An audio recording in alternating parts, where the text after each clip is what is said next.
So did it work? Okay. Okay, let's get started. Go ahead. I'm glad to introduce our first presenter today, Hongchu Nam. Hongchu is a third-year electrical engineering undergraduate student. He comes from South Korea and will continue to pursue his master's degree at IHA from the next semester. He is interested in computer architecture and machine learning. He will present the deep compression paper today. So Hongchu, please feel free to start. Hello everyone, this is Hongchu Nam. So just give me a second to share my screen. Yep, can you see it? Does everyone see it? Yeah, that's good. So I'll start now. Okay, hello everyone, this is Hongchu Nam. Today I'd like to present a paper called Deep Compression, Compressing Deep Neural Networks with Pruning, Trained, Quantization, and Huffman Coding. This was a paper written by Song Han and was first presented at ICLR, one of the most famous conference for machine learning in 2016. So let me start. So I'll first start with some short executive summary of what problems arise, or what the problem the paper tried to solve and how he wants to solve it and the result he got by using those approaches. First, the problem is that currently existing large DNNs are very large in a sense that they are not able to fit into a resource-restrained environment. And you can, and for the author, it was a mobile phone. So the current DNNs are just too large to be fit into a mobile phone. And therefore, the goal of the paper essentially is to compress those large DNNs into a smaller one, such that first, they can be fitted into a resource-restrained environment, and second, they can minimize the memory fetching, which I will introduce you more later. So the key ideas are just 3 points. First, adaptive pruning, which is essentially just a pruning method to use less weights for the neural network. So we're saving spaces by using less weights. And second, use adaptive quantization, so that you use less bits per weight. You're not using a lot of floating point, but rather use some integer to represent the weight values. So we're saving spaces for there. And the last step is Huffman encoding to use less bits per character sequence or per weight bit. Those are 3 critical steps or key ideas that's shown in the paper and implemented. And the result has shown that this method works, and there are much smaller network can be created and can be fitted into the mobile platform. Okay, so that's the executive summary that I just summarized. Then I'll start with the backgrounds and problems and exact problems and the goals the paper tried to solve. First, I'll introduce with the basic series behind neural networks. I hope it's just a refresh for everyone. So first, what is the neural network? A neural network is essentially just a method to approximate a certain function with this fancy neural network. Yes, so for example, if let's say we have a function in the nature that tells you whether there is a panda in the image or not. So there may exist such a function. Human brains are working well to find that out, but we can find it analytically. So we use this neural network method to approximate such a function so that we can classify whether there's a panda in an image in a broad sense. There are some complicated theories behind it. Essentially, mathematicians have more or less proved that this method is possible to be implemented in real life. So we are free to go wild and continue implementation, yeah. And then I'll say neural networks essentially divide into 2 phases. First is training phases and inference phases. So I first introduce briefly the training phases. So as you see from the image, essentially training phases is where you try to train the weights on each edge, so that you're coming in with a training set. Then initially the points are not, the red dots and blue dots are not classified correctly, but after this iteration goes on, loss function decreases, and the points at the end are classified perfectly into their corresponding region. So the red one gets its own region and the blue one gets its own region. Weights are just trained so that they're fine-tuned to fit it into the training set. And the next phase is called the inference phase, where here we say all the weights that is the weight value. If you think in graphs, you return the weight value on the edge are fixed. And then we just get a new input data that's outside of our training set. And then we give input to the neural network, and there it goes through this complicated layer is not feasible to us users. And then at the end, we get this output to classify whether the image is horizontal, vertical, etc., and then you find it's vertical. This is 2 phases. For us, essentially, we will train it on on our original platform, on let's say PC or server. Then the inference will the mobile platform will only do inference for the machine learning. So as you see that there are hidden layers there. So I'll introduce then two most important layers that's relevant for this paper. First layer is called convolution neural network layer, or CNN layer. Essentially, what you do is that you get input layer in the image, then you get this CNN kernels where you multiply its corresponding bits, and then you sum them up together to get an output. So if you are familiar with signal processing, essentially it's just a fancy way to do a convolution operation. If you're more familiar with matrix theory, it's essentially just doing a Toeplitz matrix multiplication, if you're familiar with the term. But yeah, I hope that give you a brief overview what CNN is. The next one is another most important layer, that is a dense layer, fully connected layer, or linear layer in PyTorch, whatever. It's essentially just a affine transformation where you just have these input layers, then you get multiply with weights plus a bias terms, and then we get an output by summing up those values together. So we can summarize this into like input vectors and output vector, and there's a matrix affine transformation between them, so we can get output based on the input. So these two are, this is all for introduction or refresh for the neural network. That should be enough for our paper. Then I'll introduce another important important method that's used in the paper, that is Huffman coding. So Huffman coding is just a widely used lossless compression algorithm. What that meant is essentially you can compress a large sequence of data and use less numbers of bits to represent the same amount of data. And for the ideal Huffman coding, essentially use a shorter sequence to represent the ones that occur more frequently, and use longer sequence to represent the ones that occur less frequently. And then sequence length is determined directly by the appearing frequency, so that we can save spaces for those objects that occur a lot. Then we use shorter sequence so that we're saving spaces for those objects. I'll give you an example so that you have a better picture of how Huffman coding is done. So basically, first that we assume there is a word string consists of BCAD. Then we just first count, we say vocabulary consists of BCAD, since the whole text just consists of BCAD. And then we count the occurring frequency of each of them in the context.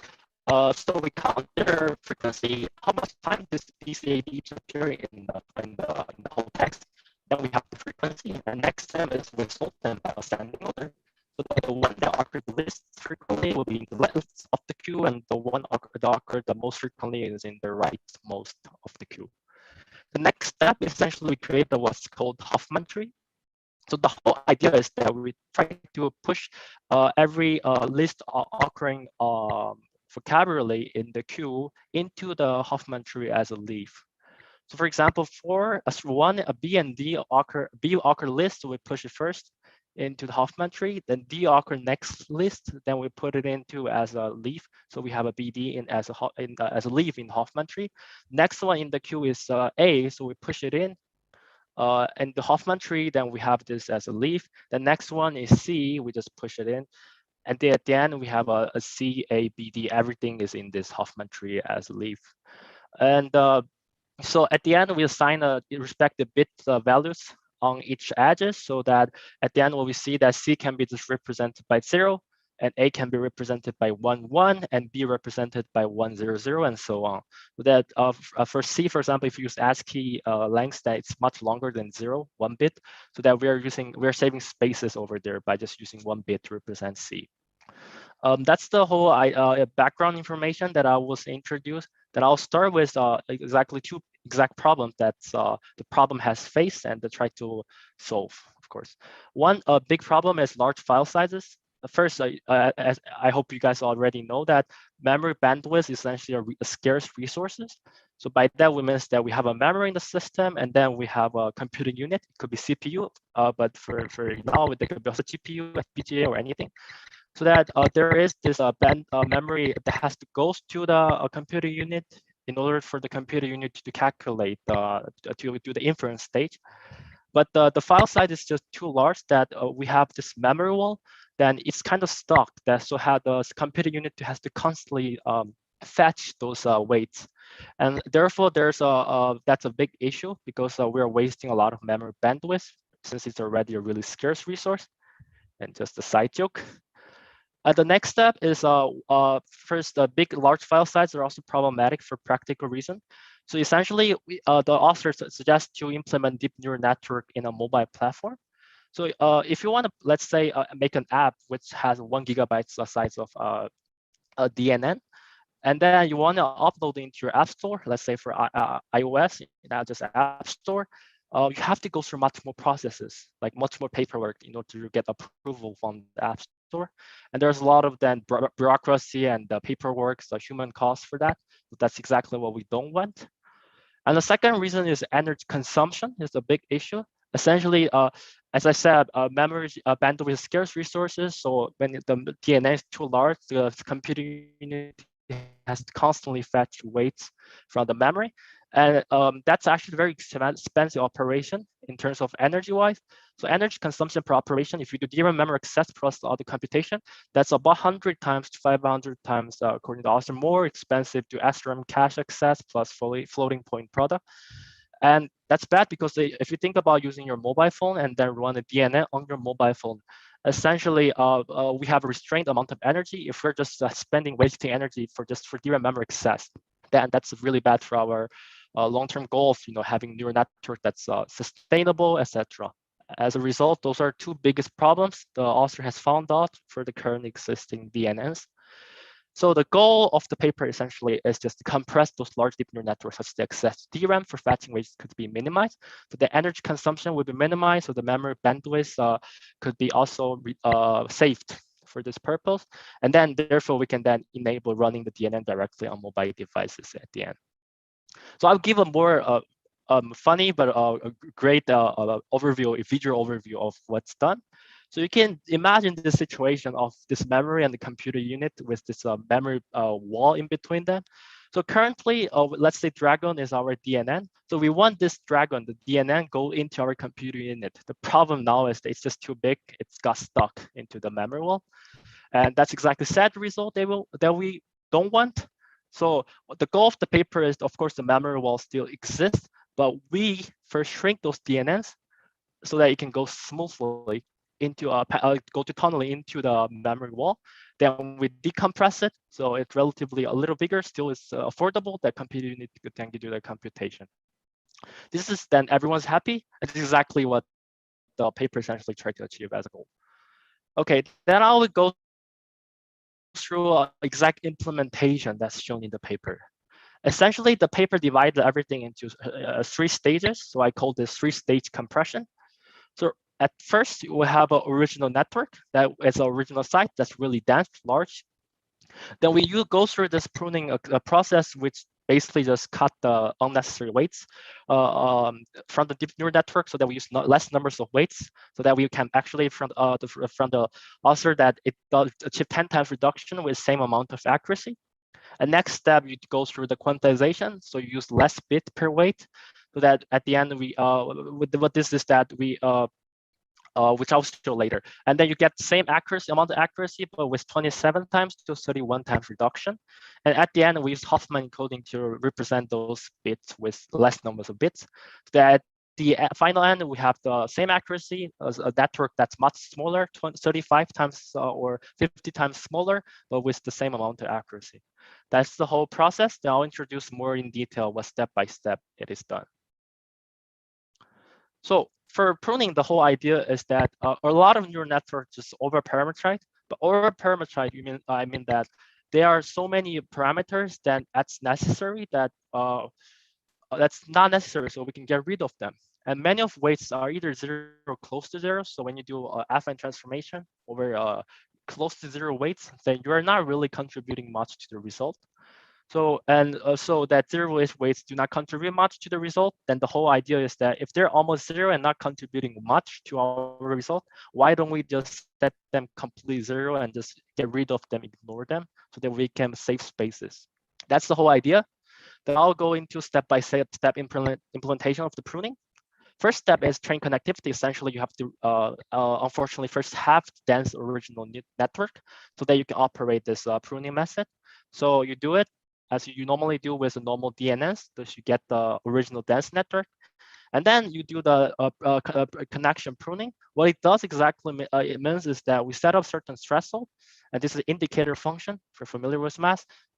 If the weight value is less than the threshold, this was set as 0. As a result, that the weight value that's corresponding in position ij was set as 0 if it's smaller than certain threshold. We can say if it's smaller than this threshold, this is negligible. It's not important for our application. So that at the end we get this pruning prune trees where we see that some a lot of edges are gone, also some knots which existed earlier here are gone because their inputs and the outputs are just edges are gone, so we can just completely ignore them, so that we save spaces over there. However, this can be this is not enough. If you think sometimes this knot could be less important for this, but it could have some kind of still some dependency that can exist in this whole neural network structure. So what the author came up is that we can retrain the network. So what he does is that, okay, we shrink we cut off those edges, but then we retrain the network with original data so that we can recover the original dependency with currently available nodes. And then he could go over this whole process that he first cut off all the the trivial ones, trivial nodes or trivial edges, and then he retrained the network so that dependency is recovered. It goes on the same process multiple times until you stop when you see that. So he also uses accuracy loss as a matrix, where he says that if accuracy loss is decreasing too much, it means that we are just getting too much. We are just cutting off too many weights values, or so the idea is that we just stop when the accuracy loss is almost going to decrease. So now we have this whole true network available now. Then the author goes through this. He stored them in a CSR format. CSR stands for compressed sparse row. It's essentially just a smarter format to store sparse matrices, so that such that we can save spaces for not storing odd zeros. Exact implementation is less relevant, so I'm not going to mention it. I'm going to explain it, but I'll just mention that also implement this method to store those values. And that's done. The pruning step is done. So next step is quantization. So I'll give another funny idea introduction. As you see, what you can see currently in the deep neural network is that in one side, in the empire in Star Wars term, you have this low energy efficiency with high precision, using a lot of bits to represent weight values. And then for a floating point, for example, they're very expensive in comparison with integers, but then we get a really high precision. So we're using low energy efficiency and high precision. And then there's currently a trend that goes on that people try to go to democratic, where they get to a low precision, high energy efficiency. So they use much less bits to represent numbers. So even there are some binary, they use only 1-bit values to represent a network weight, so that you have a significant saving of energy, but at the same time, you're losing a lot of precision. The paper goes on in trying to find the middle ground, that at one point that he just do the approximation. However, at another point, he also tune it so that it's not just losing too much precision. The exact implementation can be shown here. So the first step is essentially k-mean clustering on ways to find centroids. So that what he does is that for each weight matrix, he does k-mean clustering on the weights, so we find corresponding centroid, and we match all the weights into their corresponding centroid. So the whatever weight that belongs to a certain centroid, we just use their index to represent the centroid. We use those index to represent that weight, and so.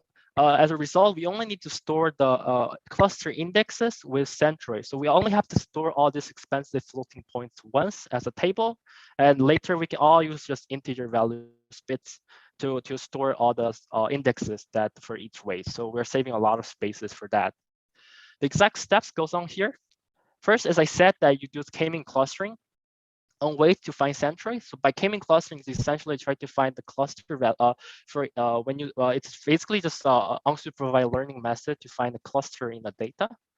So so the author went to find the cluster, and they found centroid, which are the cluster mean. And just for mentioning, I didn't explain in the result later, but apparently the k-mean method is a non-convex problem. It's a LP problem. So the author has thought about dependency of initialization values for performing k-means clustering. So he went to different schemas to do the k-mean clustering, and he found the one that worked the best, and he stayed this one. It's not relevant for our whole presentation in general, but I'll mention it here, that he did it. He considered this step. And after you get these clusters, then the next step is use the indexes. So here I think of like centroids as a vocabulary list, and the guy would just find the cluster indexes, and we just store cluster index corresponding to each weight value, so that essentially this weight, which was originally 2.09, will be just stored with 3, and then the value we just consider as 2. That's the idea. However, this could, as I said, this could ruin the let's say precision, because we're using 2 to represent, let's say 2.09, so we're losing some precision. So the author came up with a smarter way to compensate for this. What he did is that it's essentially backpropagation. So he also did find the gradient corresponding to each weight. And then so that for each weight, gradient for each weight, he matched them into their clusters and find what we call as average gradient, average bin gradient, which I'll call it. So he fine-tuned it with backpropagation by just minusing the centroid value that we currently have, minus the learning rate, that's a hyperparameter that's predefined, times this average bin gradient, and then you do kind of like a backpropagation to tune this centroid value, so that while we are using less bits to represent those values, but at the same time we're using some kind of fine-tuning method to compensate for the loss of precision. And he goes on the same step multiple times as he does in pruning, that he goes on the multiple steps for this until there is some convergency such that the fine-tuned centroid values do not change much. And that's the end of quantization. Now we go to the last step of our 3-stage compression, which is Huffman encoding. So essentially, you see each weight is represented by the index of the centroid, and the whole index is essentially just we have a fixed vocabulary. If you think in a Huffman encoding context, that we have a fixed vocabulary, bin weights, and then with indexes. So then we can implement perfectly well in Huffman encoding, because that's exactly what the idea of Huffman encoding is. We have fixed vocabulary with them occurring different frequency, that we had used long sequences for those appear short time, and short sequences for those appear long time.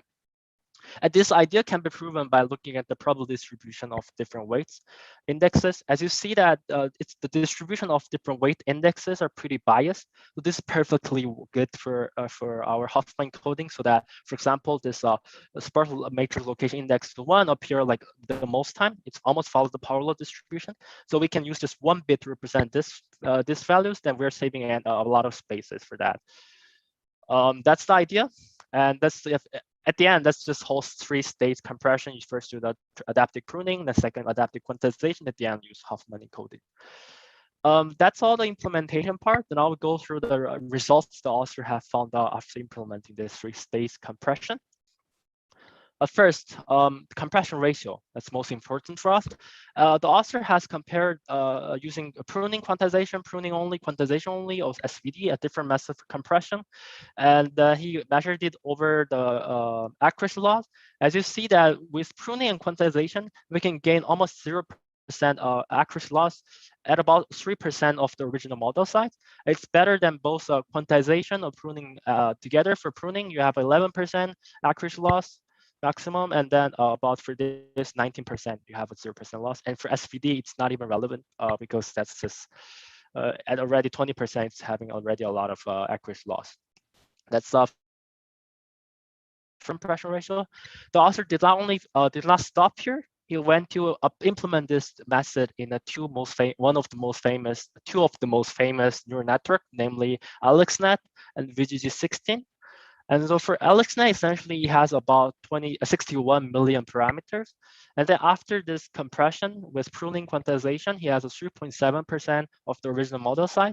However, after Huffman coding, you lost about even more, like 0.8%. It's easier to go from 99 to 98, but it's really harder going from 33.7 to 2.88, I will say. So at the end, you get about 35 times less amount of spaces. So we save significant amount of spaces for storing the same accurate neural network. And the next is the compression ratio in a VGG16, where you see that originally has 138 billion parameters, but after this method, you only get 2.05%, almost 40. That's 45 times reduction over the original model size. So both methods worked well over the two famous neural network structures. So now I'll go further with the other results, that is speed up. So what the author did is they compared this layer by layer speed up over a fully connected layer, or a dense layer or linear layers. So the number index is 6, 7, 8 means that 6 comes first, then follows 7, then 8. So he compared those fully connected layers speed up layer by layer for both VGG16 and AlexNet. So overall, he took the geometric mean in the normalization to CPU. So overall, what he found is that there's 3 times speed up on CPU by running this pruned network, and 4.2 times the reduction, 4.2 times speed up on mobile GPU, and 3.5 times more speed up on a normal GPU. And also he compared also then energy efficiency of the method. What he found out is that, I mean, same as setup as before, layer by layer, but he normalized CPU with energy efficiency as the comparison. What he essentially saw, there's 7 times less energy consumption on CPU and 3.3 times less energy consumption on GPU, and 4.2 times less energy consumption on mid GPU in average. So according to the author, apparently this has achieved less numbers amount of site spaces to store, a faster computation, a speed up, and more energy efficiency. So those are all at the end, I'll say, at the end of the whole presentation. That at the end of the presentation of the paper, then I will introduce some strengths and weaknesses of the paper that I have seen. So first, I'll start with strengths. First, what I found was that it was actually one of the first papers to use Huffman encoding to code weight books and indexes. So it was able to reduce about 1% more, even further from the state-of-art compression ratio. It was actually the first paper to use adaptive quantization by using that backpropagation to find that middle ground between those sparse graph, I'll say. And then it was actually the first paper not to invent, but to implement the network-wise pruning. So the same author, Song Han, actually wrote the same paper in 2015 by using network-wise pruning. So by that, it means that pruning by the whole network, but not by layer by layer. Layer by layer was not a good idea because it could destroy layer by layer dependency. So one variable could be not can be very important for the other layers, but it could be less significant for that current layer. Just consider that layer and then just cut it off. And the dependency is destroyed. What's coming? If you can look at the big picture and it's proven in that way, it will work well. And it was the first paper to implement it because he invented the method, of course. Hongchul, it's very hard to hear you at this point. It has happened multiple times, actually. Hello?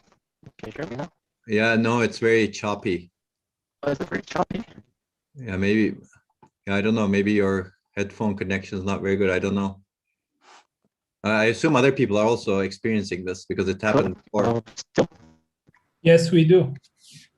Okay, so we have problems with that. I'm not sure. Shit.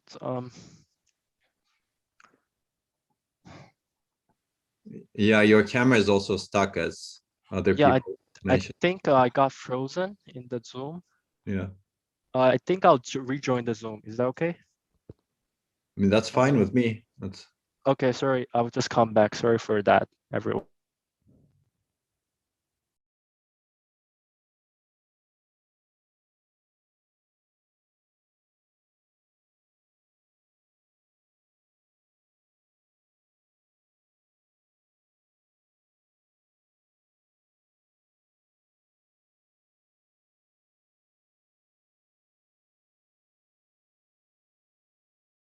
Okay, hello everyone. Can you hear better now, or is it still very choppy? yeah, this is much better. Okay. Can you give me the host that I can reshare my screen?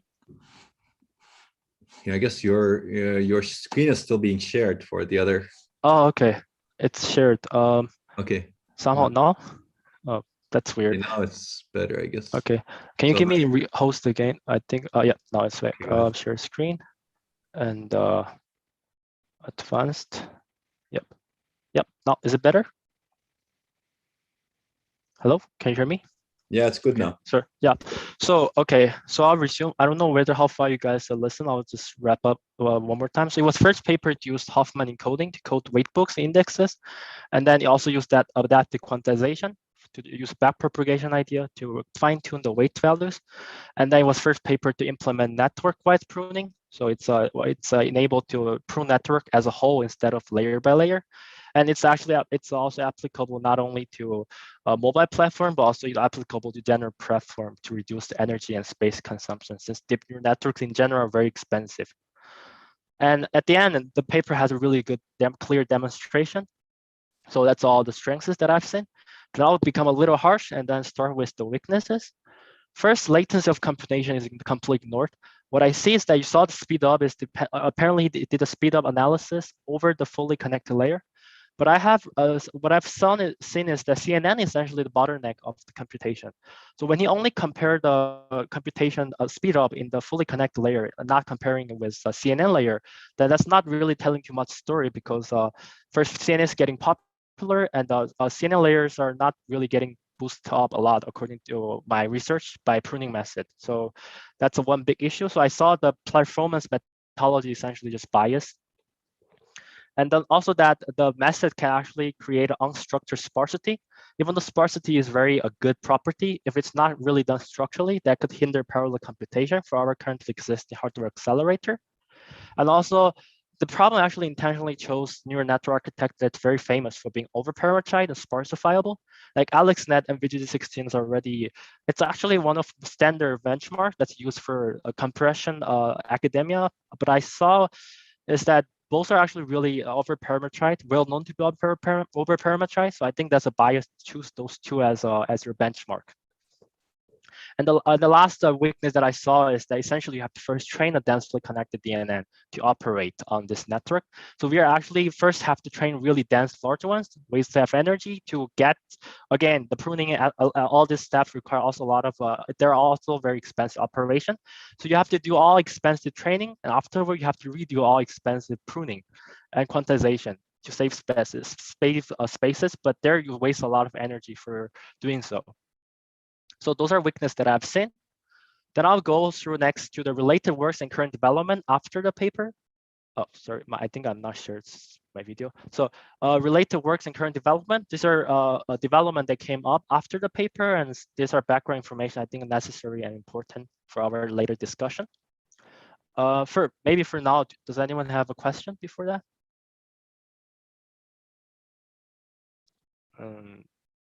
Okay, I think that best no. Let me look at the chat. Yep, okay, never mind. Okay, so so I would introduce first. Fundamentally, the paper assumes that most deep neural networks are overparameterized. This paper by Misha Daniel essentially had this empirical study. He saw that in this paper, he suggests that DNNs are indeed unnecessarily too large. So there are significant spaces that we can essentially save. And there are also another paper that coming in that's very important, published in 2019 in ICAR, which suggested this hypothesis is called the lottery ticket hypothesis. What he suggests is that there makes this in a really dense neural network a subnet, which can perfectly do everything. That's a lottery ticket hypothesis. So if you think of this, if you think what the paper suggests as well, if you think of a drop-off is a regularization methodology in a deep neural network where you essentially randomly drop a node in your layers. So essentially what he's doing is that by dropping nodes, you're kind of training a subnet at the time. So by randomly drop different nodes at a different training period, you're kind of training different subnets. So at the end in interfaces, we're kind of doing ensemble learning by ensemble those subnets together. And that's the idea of, and that's another understanding of drop-off. So in that sense, we can say that maybe there is such a subnet there inside this whole ensemble learning that work perfectly well. They can predict everything. And the author went through some empirical studies. This is a hypothesis, not proven, of course, but there are some empirical evidence to prove that there does exist some sparse subnets that's hidden inside this dense deep neural networks. And so that kind of support this paper, of course. Then I'll go to next concept that's also very relevant for our discussion, which came out much later after the paper was published, which is concept of robustness. First, what is robustness? Essentially, DNNs are often vulnerable to intentionally perturbed data. So by that, I'll give example of what I mean by vulnerable to intentionally perturbed data. We see that we have an image classification neural network, which gets the panda as the input images. So originally it was saying it's 57% pretty sure that it's a panda. Then we can kind of do some adversarial attack, we call it, to add some random, some intentionally created perturbation pixels over the original images. Then as a result, the panda is transformed into gibbon. And then it's much more certain that it's gibbon than the panda. But then there comes this problem whether panda is a gibbon or gibbon is a panda. And so a robust model essentially means that even after we added some this random adversarial perturbed data, the model will still say a panda is not a gibbon. That's the ideal for whole robustness in general. So why does that matter to us? So in 2010, the paper by Huan Ju essentially indicate that there is a deep relationship between, we're not certain of course why, but there's a deep relationship with robustness and generalization. So robust models are essentially more generalizable. By that we mean that essentially when we're thinking of training neural networks, if you're thinking in a probabilistic sense, that we're training the network to learn the probability distribution hidden inside the training data. However, we could have some new data coming in that could be an outlier, that's a little off from the predicted trained the probability distribution. As a result, the neural network could be not able to predict well for those outliers. However, the evidence showing that robust models are more generalizable in the sense that it can kind of work well even for those outliers. So there are empirical studies suggesting this is the case. And still, why does that matter for us? Then comes another hypothesis. This paper was rejected in the 2020, but there are empirical evidence and experiment results, which I still find are really interesting and are very convincing, which I suggest that the paper suggests this robustness redundancy hypothesis. What it suggests essentially is that even though redundant models, over-parameterized models are not guaranteed to be robust, there are some kind of relationship between them. It's very unknown, but they seem to increase alongside each other. So a model that's very over-parameterized at a certain point, they kind of increase robustness. And I mean, as another perspective, double gradient descent, that's also kind of suggesting such an effect. So of course, we're not certain about this. The logic is that robust models redundant models are more likely to be robust, and robust models are more likely to be generalizable. The logic goes is that essentially redundant models are more likely to be, or over-parameterized models are more likely to be generalizable in a sense. So if we do this pruning method, we could potentially, as is suggested in this paper, if you perform a pruning operation on a DNN, at a certain point you're kind of destroying the robustness. So you can kind of inherit the robustness from the original model, but after a certain point, the robustness drops completely as a cliff after you prune at a certain point.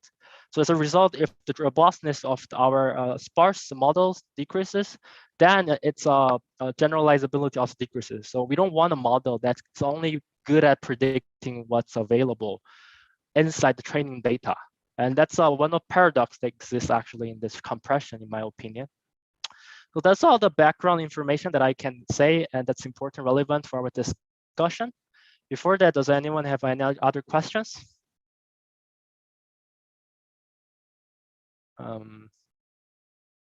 Yep, okay. Then I'll go on with discussions. First, one biggest issue that I found was, as I say, was performance methodologist bias. If you look at AlexNet, essentially for fully connected layers, the number of parameters are much more than convolution neural network layer. However, number of operations you have to perform is incomparable. The convolution layers essentially have to perform much more operations in comparison with fully connected layers. And the compression methods are reducing, it also reduces convolution layer, but not as efficient as fully connected layer. As a result, there is some kind of, we're not really reducing a lot of operation we perform with convolution layers. Then the question now is that latency throughput is not mentioned by the paper. That's critical for real-time processing. And then speed up is, for my opinion, is not true. As I said, that only densely connected layers are measured to have a significant speed up, but overheads are mostly in CNN layers. So the overall throughput does not increase if, as I suggested in that previous graph, is the bottleneck layer is not boosted much, and so is the latency.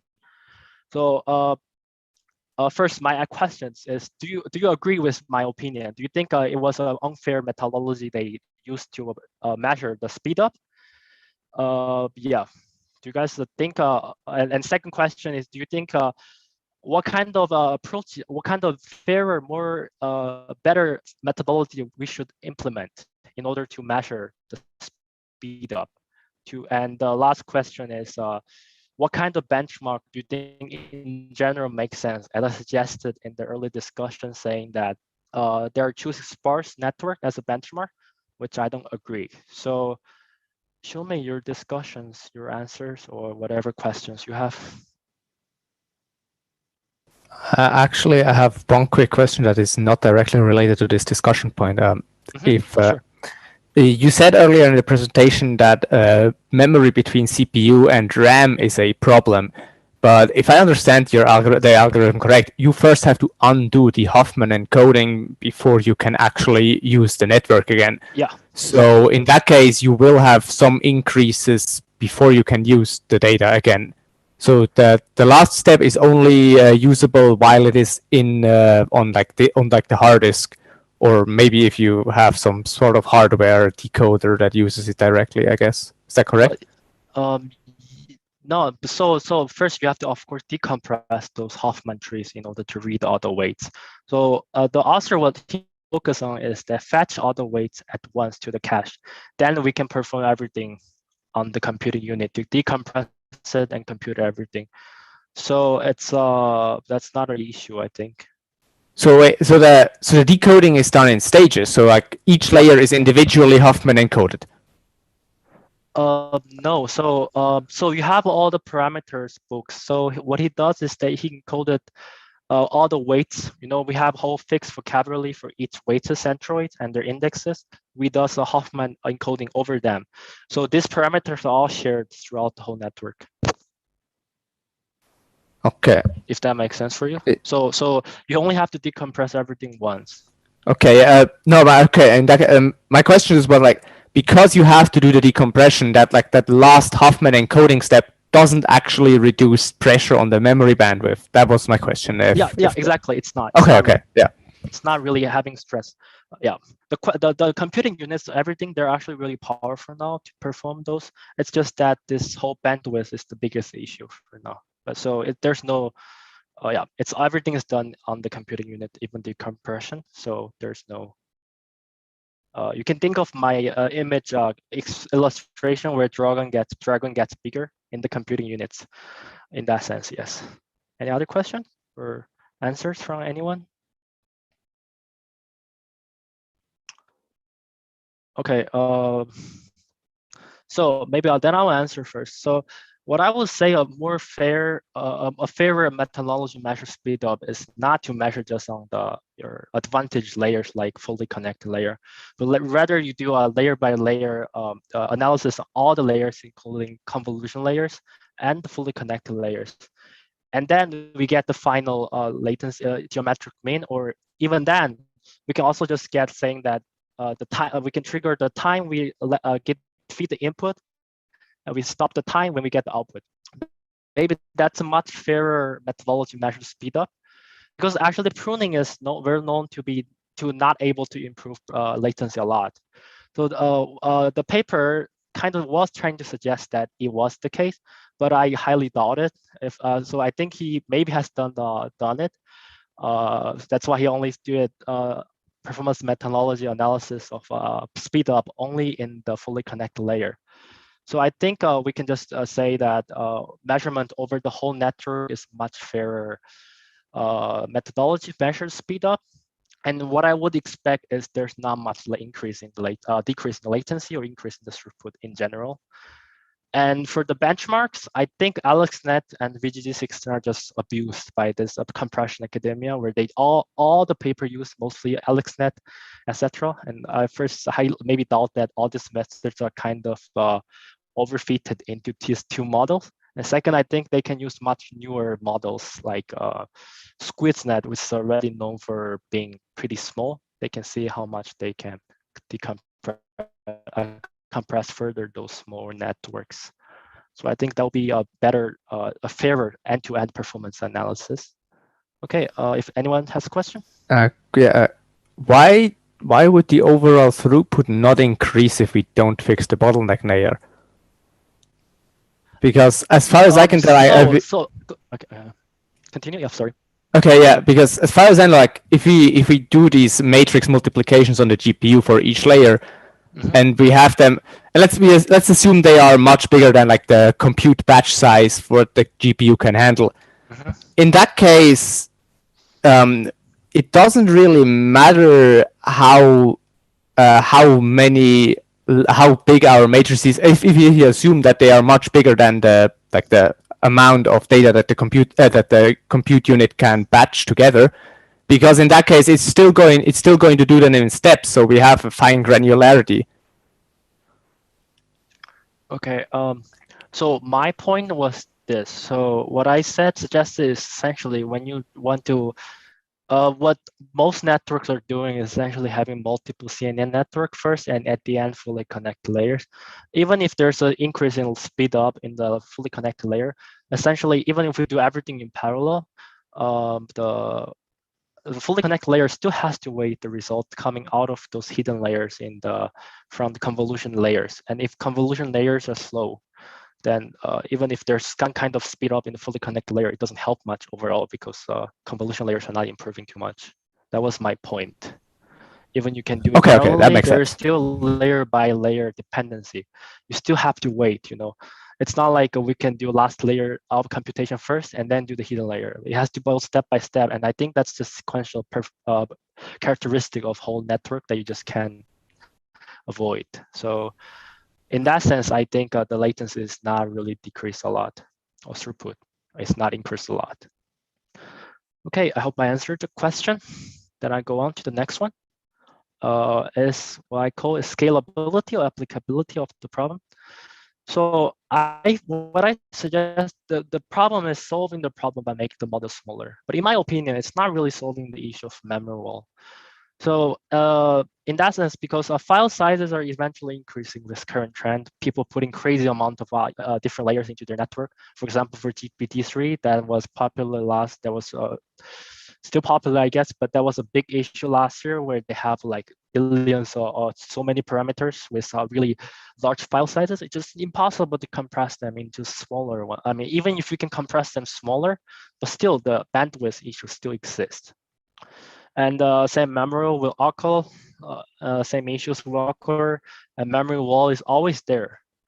And also the applicability issue is that a lot of large networks are actually becoming less sparse, in my opinion.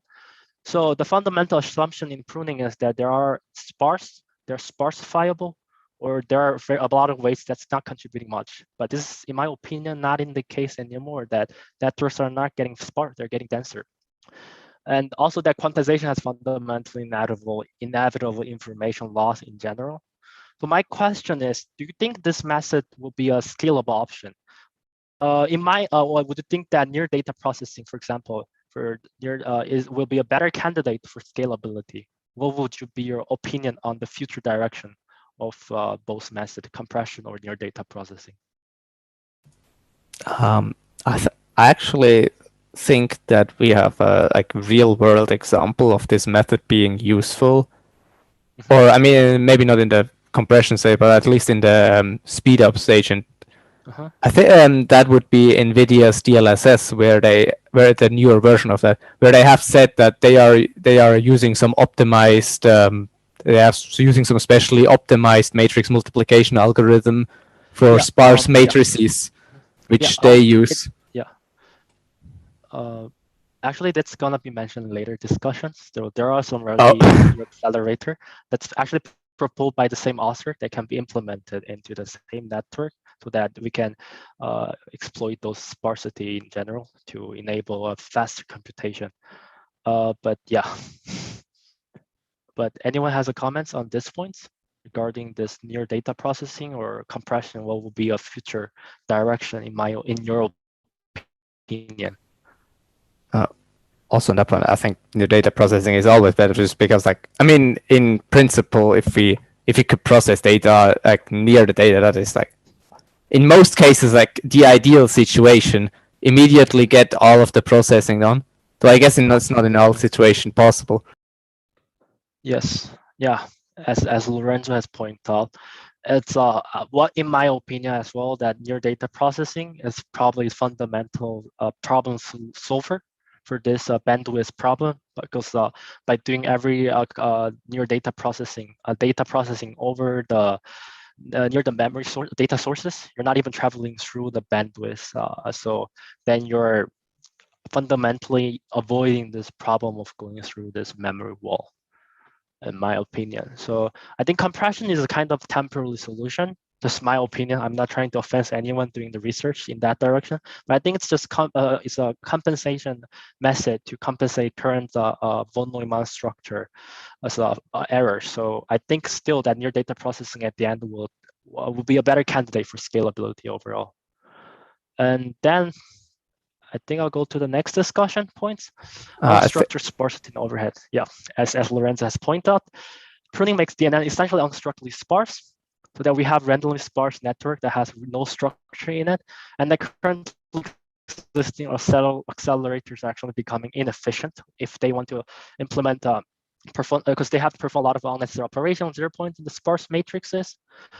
And then that kind of hurts, for example, for cache as well, that you have destroying, for example, cache locality, etc. So question is, can you think of any remedy? Can you think of any exact hardware approach, hardware accelerator approach you can think of to doing it?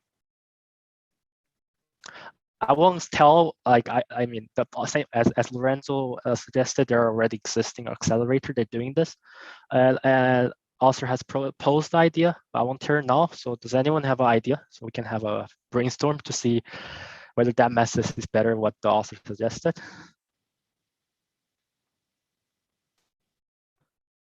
Okay. Okay, then I'll just say it on my own. Okay, the whole idea of the author suggested is that essentially a neural network is a matrix multiplication, where you multiply a matrix with a vector. For sparse matrices, there will be a lot of zero rows or zero elements in your vector or row or your matrix.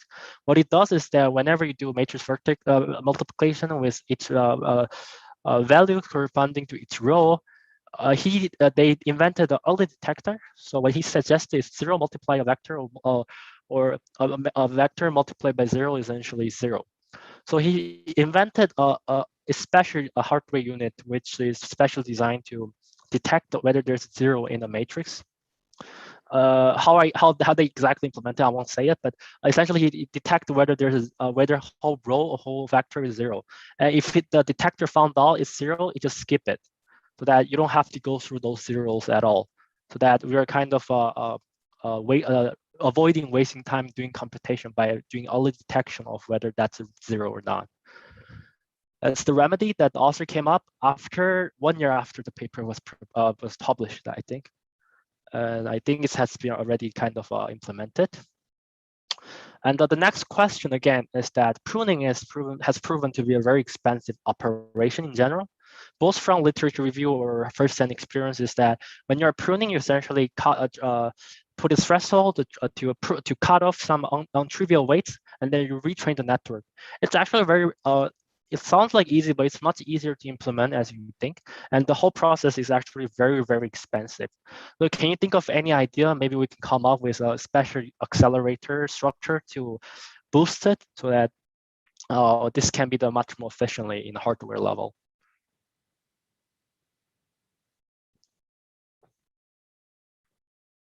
Okay, any idea? Okay. I think it's a very hard question. I think it's still on an unknown solution. So that was actually, okay, I'll answer on my own question for discussion. Essentially, it's a tricky question because currently there is actually a better solution than hardware accelerator. So what new papers, I think from last year or 2 years ago, suggested, you can think of pruning as some kind of step, as a step of regularization. So you can add the regularization term into your loss function, so that while you're training your network, you're actually putting some regularization term to regularize the whole network, to force you to become sparse. For example, if you like in a traditional machine learning, you do L1 a regularization essentially while you are training it, but at the same time you are making a sparse by having this L1 norm. That's the exact idea of the currently state of art approach, is that, so as I said, the pruning has to be done on the originally dense neural network. So what we can do is we fundamentally solve the solution by adding the regularization fundamentally on the loss function. So while we are training, we are already doing the pruning at the same time. So therefore, we are saving a lot of energy as well because earlier, as I said, that we're wasting a lot of energy by first having a dense network, and then we have to prune it to cut off those unnecessary edges. For now, if we can add a regularization term, we can actually directly just make it sparse. And that's currently state-of-art approach that's approaching. So the hardware accelerator was a trick question, but no answer, but it's fine. Okay. Just question, do we still have time, or should I continue with discussion? Okay, I think I still have time then. Sure. The next discussion is quantization. So the idea is quantization often uses fixed bits for each value. So essentially, we use high precision essentially requires more bits per value. So if you use more bits to represent the weight value, then we have high precision, but at the same time, we're sacrificing a lot of spaces. We're using less bits, we are getting more space efficiency. However, we are getting less precision. So do you think of any way other than this tuning way to improve the precision while using minimal bits per value? That was not, yep. Maybe one thing you could do is have like a low precision value as the base value, and then for each additional value, maybe add 1 or 2 more significant bits. So in that case, you could even add different. You can actually make add different values for each weight, while still having. I guess it's definitely not as compressed as having just one value, but it would add it would still be a lot more compressed, like adding like 2 or 3 bits per data per weight instead of having a full 16, 30, or 32-bit number. Yeah, exactly. There are already, there already a paper that's trying to implement partially your idea. What it does adaptive bit size, depending on the precision that's needed for each bit. So we use different numbers of bits to represent those weights, so that ones requiring less bits, ones requiring less precision, it does not matter. Then we use less bits to represent them, and the ones requiring high precision, we use more bits to represent them. As a result, we're kind of in the middle ground. Of course, it's not compressing. It's not going to be impressively in terms of compression ratio in comparison with fixed bit. We're kind of, but at the same time, by that overhead, to getting more precision. So yeah, Lorenzo, your idea is basically what's implementing. And then the second question is, can you think of a hardware optimization schema to reduce the access time for quantized values? So that, in the sense that essentially when we do quantization, we're having this with big tables, and then every time we have to visit the table to get the corresponding values, so that we can fetch the weight, because we can do the matrix multiplication over the index matrix, right? So do you think of any structure that we can think of so that we can make this more efficient?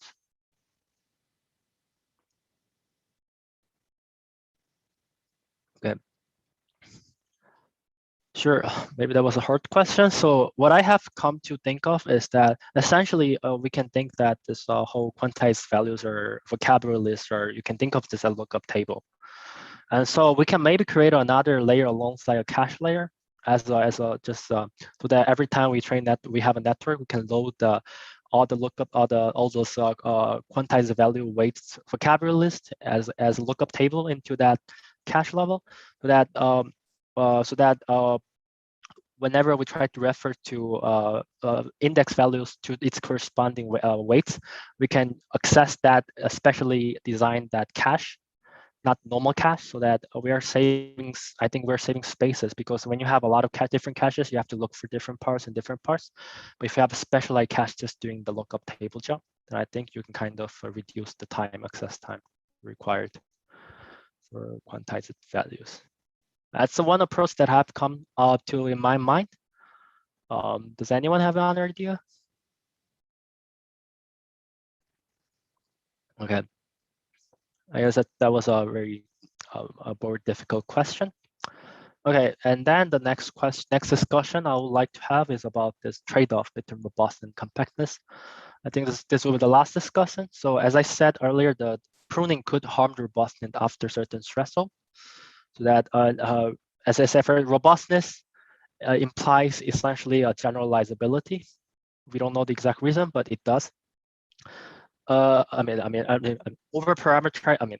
robustness implies generalization, and over permutation kind of like implies robustness to generalizability. Essentially, at the end, you have like a robust model is somewhat more generalizable. Over permutation models are somewhat generalizable, and so you kind of have this paradox. When you're pruning too much, then you kind of lose those robustness. So that we're getting like not generalizable, but at the same time we get the compactness. So the question is, how can you think of a metrics that we can use to measure both? Because if you, for example, if you just prune the data just based on the accuracy loss over the original data, then you will prune your network to your maximum limit, of course. But then you are very likely to get over that robustness threshold, then your model will become non-robust. But however, if you just do the pruning over the accuracy loss over perturbed data, then of course you kind of gain that robustness, but then you're losing significant amount of accuracy of the data. That's a big issue of adversarial training to gain robustness. So do you think of any idea that we can actually pursue these two goals at the same time? How do we, what kind of metrics that we can use so that we can kind of keep in track of the robustness loss and accuracy loss, so that while we're getting a compact model, but we're not losing our robustness? Can you think of any other way to achieve this?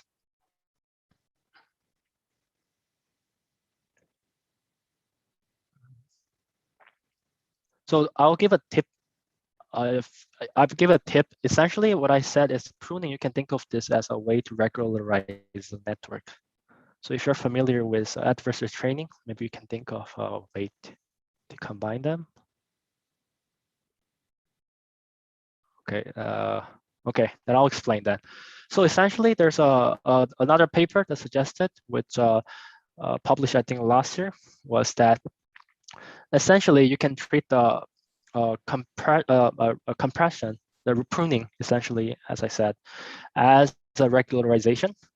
However, for adversarial training, where you kind of train network to be more robust, this is actually suggested by another paper from last year that this is actually can be treated as another regularization method. So what we can do is that since those two are both regularization operators, where we can do the regularization over the both are regularization term, we can sum them up to the original network as a loss function. And then we can implicitly track both robustness and compactness and the robustness loss and the accuracy loss by taking in these two elements as penalty values into the model. Yep, that's the idea that exists, that trying to achieve both compactness and robustness at the same time. Yes. Yeah, that's, I think, does anyone have any question now? I think everyone being really silent so far. I hope I was clear enough. No, okay. There's one more actually discussion, but it's actually same as I said earlier, so I won't mention it, but that's all for my presentation. I hope you guys understood and learned something from it. Yes, that's all. Okay, thanks, Hongchul. I think you went into a lot of good depth. We're a bit over time, but I think it was a good discussion. Yep. Maybe more people could participate, but yeah, I think you covered a lot of interesting issues, though. I think this was a very good analysis of the paper for sure. I mean, this paper clearly had a lot of impact. It has a lot of strengths. It has weaknesses, as you mentioned, also, but I think it has opened up. It is one of the early works that looks at compression, quantization, and different approaches, pruning, that has led to other works, certainly. And some of the ideas have been implemented also, but I guess we can move to the next work. Clearly, there's a lot of work in this area right now, right? Yeah, there's so many. You also mentioned, you mentioned some of them, and a lot of some of the ideas have certainly influenced the designs that are out in the field, and people accelerate things that are proposed as well, right? I think you mentioned acceleration of pruning, for example. That could be that's very interesting for sure. Okay, sure. So maybe we can move. Thanks. Yep, thanks a lot. Right, Robert, are you there? Yes, I'm here. Okay. We can make you co-host. Okay. Yes, you can start sharing your screen. So for the next presentation, we have Robert first. He's on his fourth semester in computer science department at ETH. He'll be presenting about SneakySnake, an algorithm for genomic data set. So yeah, the stage is yours. You can start whenever you are ready. Okay, just a second, because for some reason I can't close the chat. I need help. Just a second. Okay, fine. If everything is working correctly, then then now you just see the full screen. Yes, yes. Okay, so then I can go on. Yeah, go ahead. Okay, so as you can see on the cover slide of this presentation, my topic is SneakySnake, a fast and accurate universal genome pre-sequence alignment filter for CPUs, GPUs, and FPGA. This was published in the Bioinformatics Journal, volume 36, and the authors are Mohamed Alser, Taha Sharodi, Juan Gomez Luna, John Alkan, and Onur Mutlu. And if you look at this slide, probably the first question that you're asking is, what is exactly SneakySnake? And if you want a short answer, then like I said, you don't have to go further than the title of the paper. It's already here. It's a fast and accurate universal genome pre-alignment filter, but I don't think that this is a proper answer for anyone who is not in this topic. So in order to understand what SneakySnake does, we have to start with a little bit more background knowledge. And let's start with some 10th grade biology. So as we all know, inside the cells, inside the nucleus, we have chromosomes, and these chromosomes have the most important attributes written inside them. So for example, here it is determined what kind of eye color you have, what's your gender, but perhaps even your immune reaction to COVID, we don't know. And these chromosomes are nothing but just a large strand of DNA. So what we are trying to do is, if we can read your DNA, then we can tell a lot more about you because we see all these attributes written inside you. But if we could actually read multiple people, then we can also compare the discrepancies between you and other people. And then we could tell even more about you. So this is certainly something that we want to have. And this is not as easy as you think, mostly because if you remember from the fourth session of this course where Mohamed Alser was talking about Gatekeeper, he mentioned that there is no sequencer that can read the entire genome at once.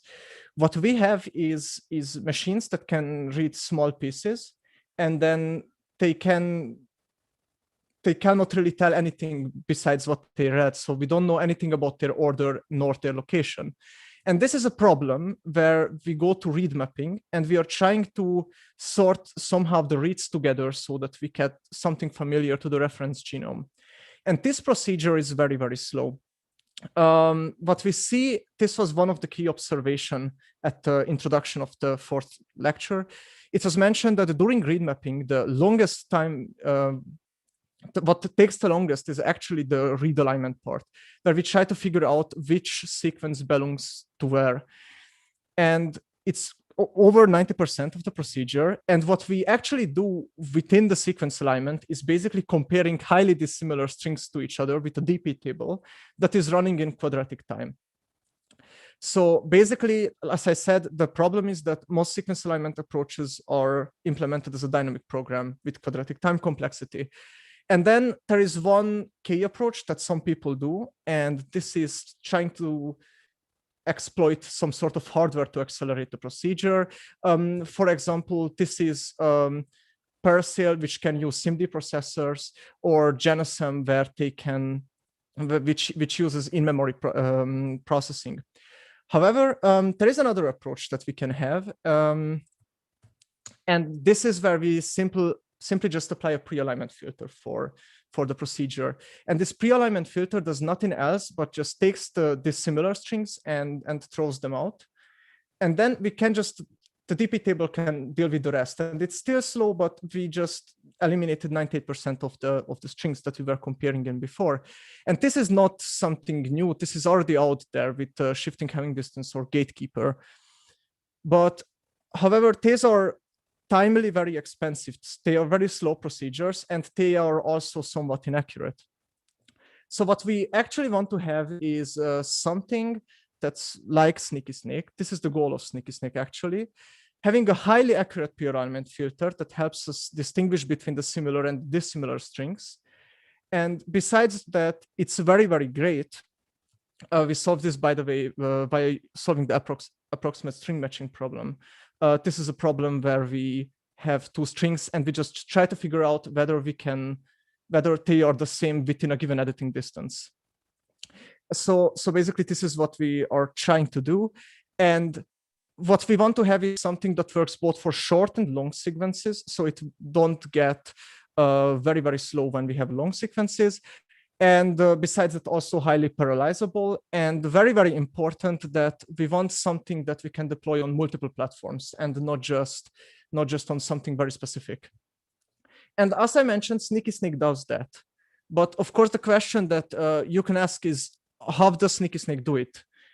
And like I said, the approach of SneakySnake is solving the ASMR, the approximate string matching problem.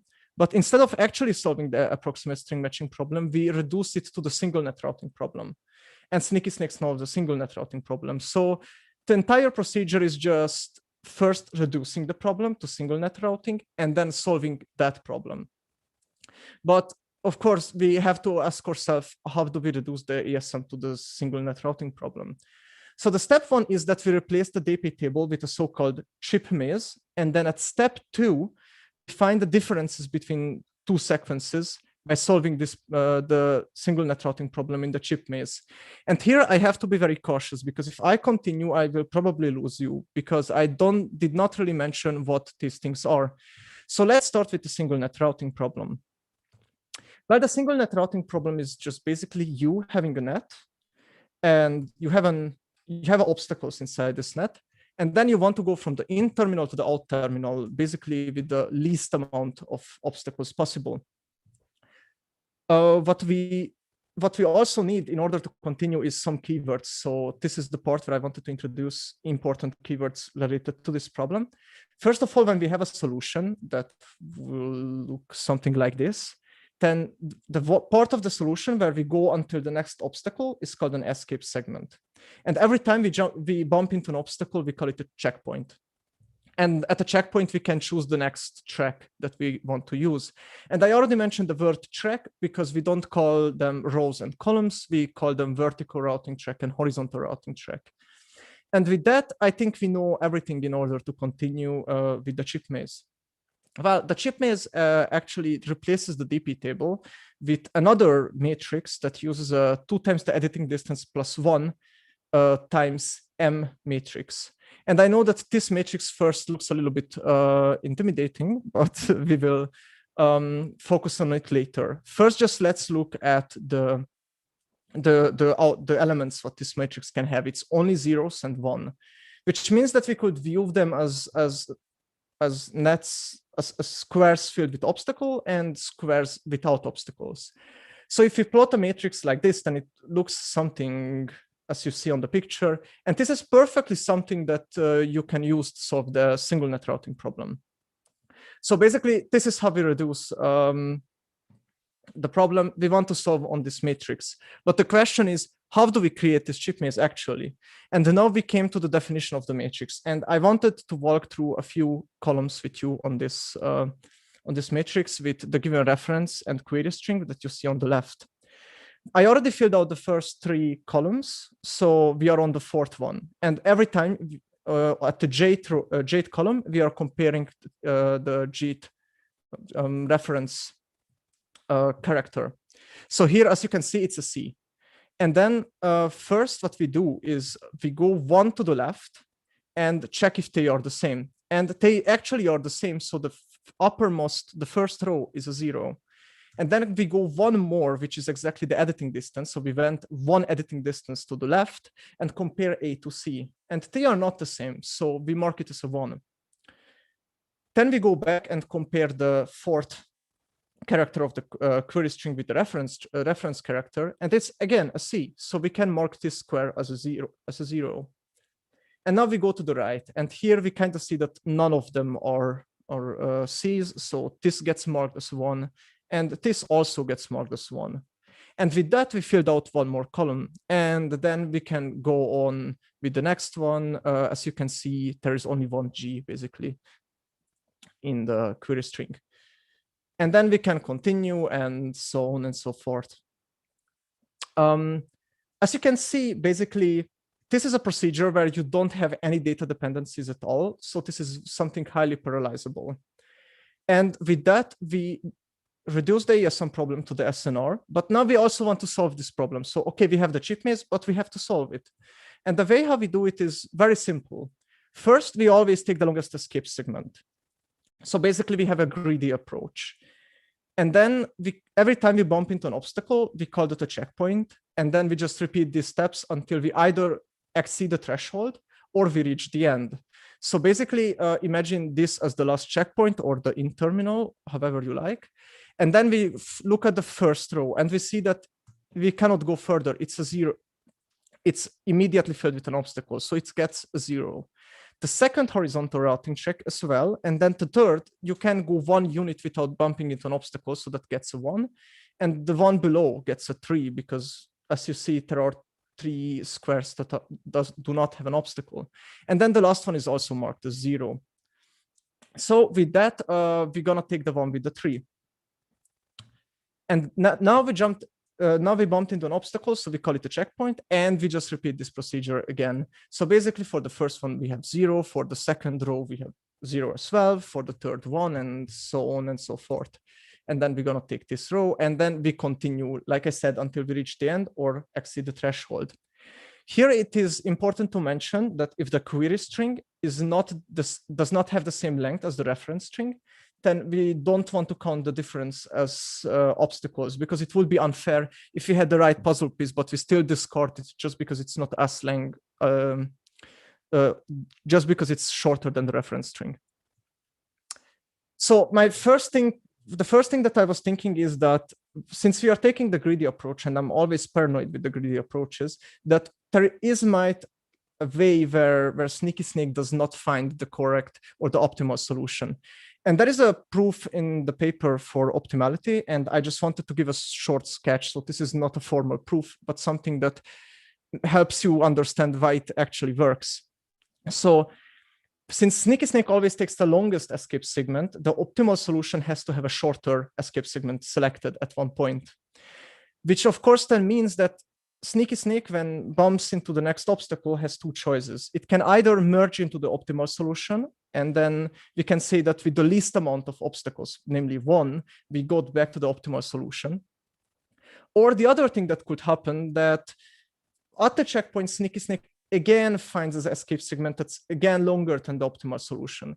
But in that case, we can just shift the checkpoint or in terminal and continue the proof again. And now again, we either merge into the optimal solution or we can repeat this thing until we can, of course, also reach the end, or we merge into the optimal solution.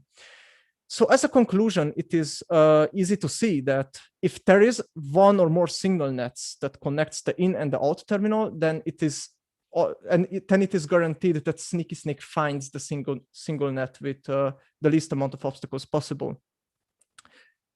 So with that, we actually solved the SNR problem, and with that, we actually see how the thing works. But there are 2 other implementations. We have 2 different versions, as I said. Once we have Snake on Chip, which exploits an FPGA board, and we have the Snake on GPU, which you guessed uses a GPU. So let's look at them first, how they work. When we go to Snake on Chip, the idea is basically just divide and conquer.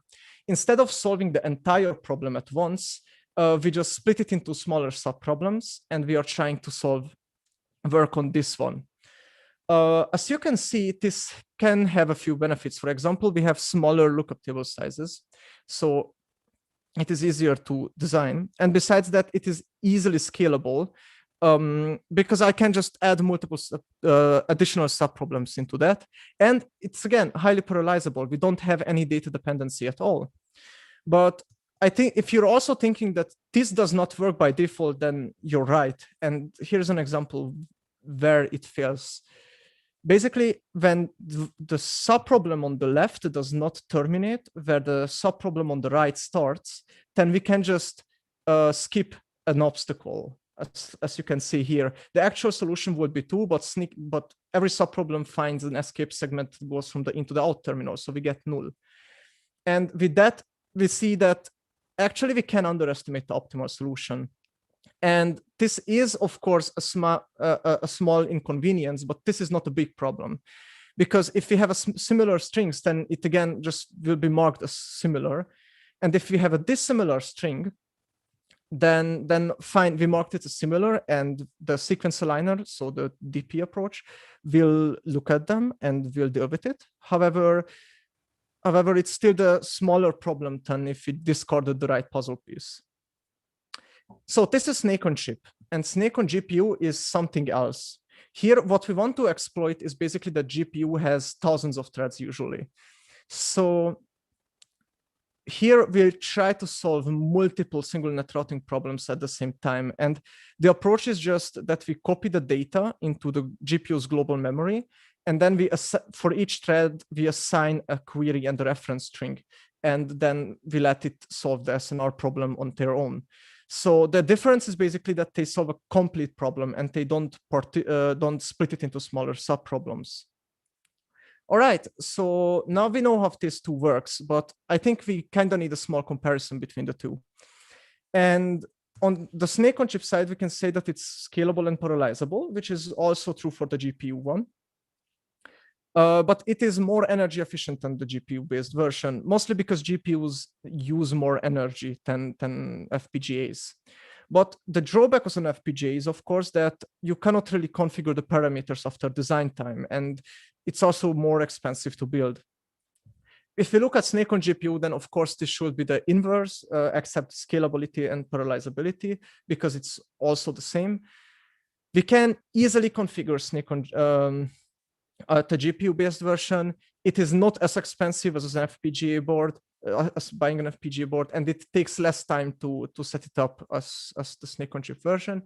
However, because GPUs are less energy efficient than FPGAs, it is not as energy efficient as Snake on Chip. And with that we know everything, we can finally come to the result analysis. When we look at the results, what we mostly care about is, on one hand, the filtering accuracy, like how well does it do its job? And then we also want to look at the filtering time, because of course, if it's very, very slow, then we did not win anything at the end of the day. And at last, we want to look at the effect of on read mapping as a whole. Did we win anything by integrating this into read mapping? So let's start with filtering accuracy. For filtering accuracy, we use this data set for first. As you can see, we have two sequence lengths, 100 and 250. And then we have two different edit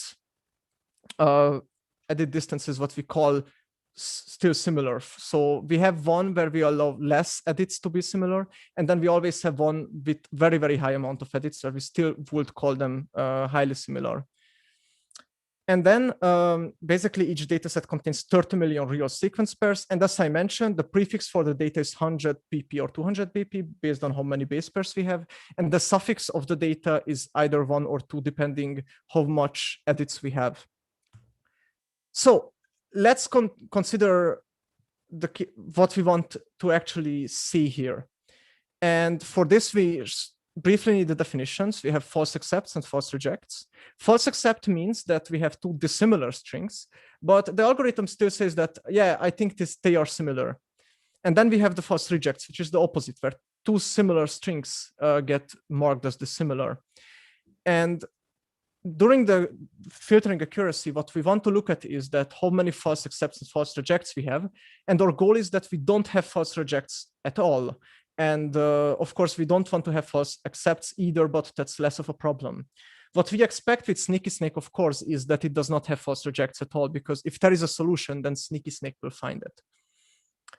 So let's look at the false accepts first. What we can see is that SneakySnake has the lowest false accept rate overall. It is also worth to mention that if you look at the data with BP1 and BP2, then the ones with less edits are actually less accurate. And this can be explained by the fact that if we allow less edits, then the same amount of underestimation already leads to a false accept. And besides that, what we also can see on this graph is that if we set the edit high enough for the shifted Hamming distance or gatekeeper, then they are completely useless and go to 100% false accept rate. And if you look at all the other ones, then Shoji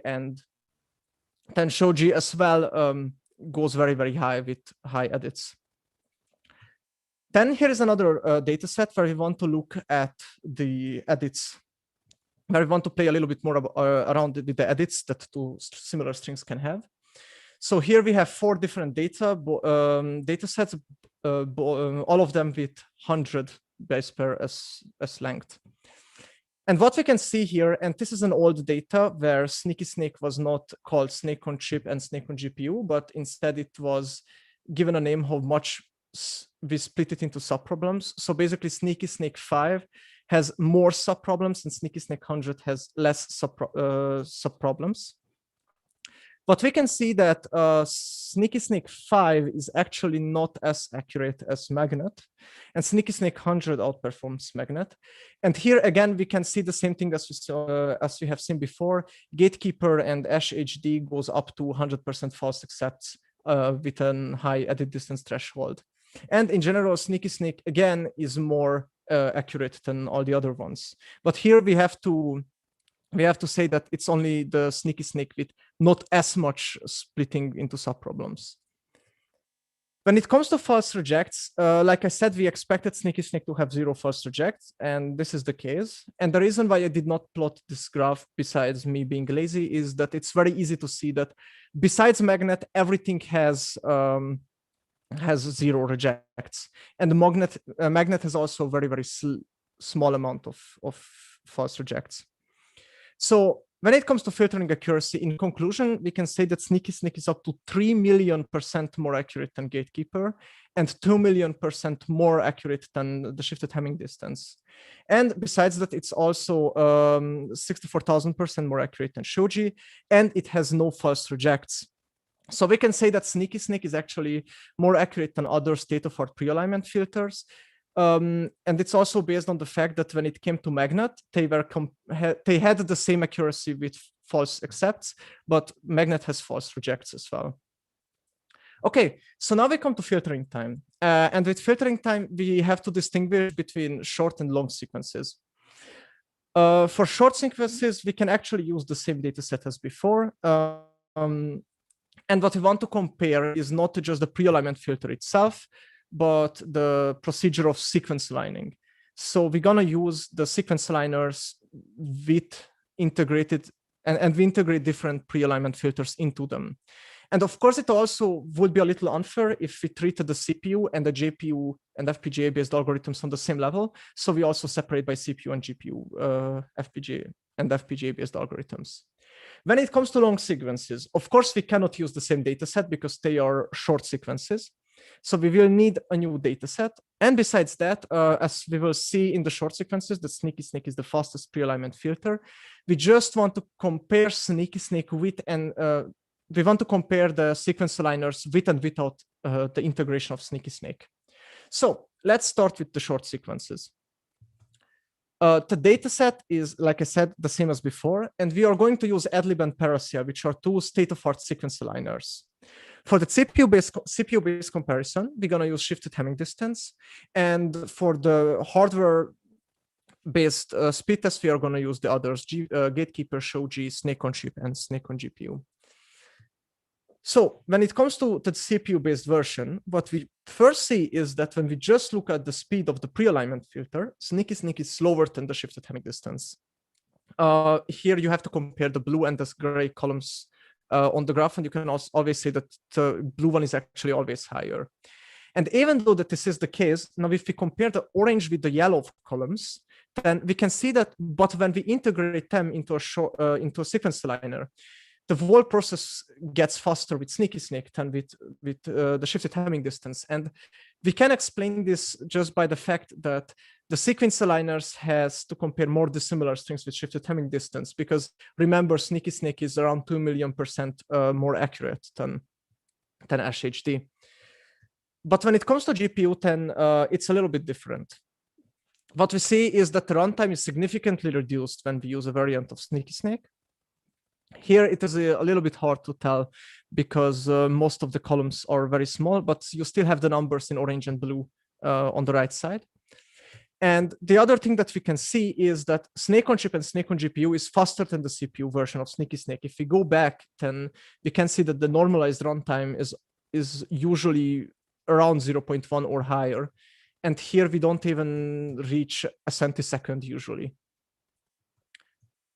So in conclusion, for short sequences, SneakySnake is up to 40 times faster than other CPU-based pre-alignment filters. And when it comes to Adlib and Paracel, then we reduced it up to 53,000% with Snake on Chip and up to 68,000% with Snake on GPU. SneakySnake is also twice as fast as Shoji and Gatekeeper, and Snake on GPU is faster than the CPU-based version, which is also something that we expected. So in general, we can say that Snake on GPU and Snake on Chip is the fastest pre-alignment filter out of these, given that we have an added distance of less than 5%. When we come to the long sequences, then the dataset that we use is made out of 100,000 base pairs and 10,000 base pairs. Here we won't use Adlib because Adlib is better for short sequences. Here we use KSV2, which is a state-of-art sequence aligner when it comes to longer sequences. And we also use Paracel because Paracel fits both of them. And now, as I mentioned before, we want to look at the runtime of SneakySnake, the sequence aligner, and the two combined. Here you can see the data. And the first thing that you can see is that the orange one is just a sequence aligner on its own, and the blue one is the one where we integrated SneakySnake into that. And SneakySnake is faster when the editing distance threshold is very low. But if you start to go to the right on every single graph, then you can see that it gets less and less significant. In fact, there is a point with KSV2 where it just becomes faster than SneakySnake itself. So the reason for that is that if you think about it, that when we have more strings marked as similar, then SneakySnake was not really that much of a help because we want to eliminate the most dissimilar strings possible. And if there are just a small amount of dissimilar strings, then SneakySnake just eliminated a few strings and not all of them. So then it of course gets slower. So for long sequences, we can say that SneakySnake accelerates PolySL and KSV by a lot. And this is only helpful when SneakySnake can actually filter out more than 30% of the sequences. But in most cases, I would say that it is beneficial to use SneakySnake as a pre-alignment filter before applying the sequence aligner. And with that, we come to the last point. How does it affect read mapping, like the entire procedure that we want to make fast? Well, what we're gonna do is we integrate SneakySnake into a state-of-art read mapper, which is Minimap, which is Minimap 2. We will use that one because it's a state-of-art read mapper.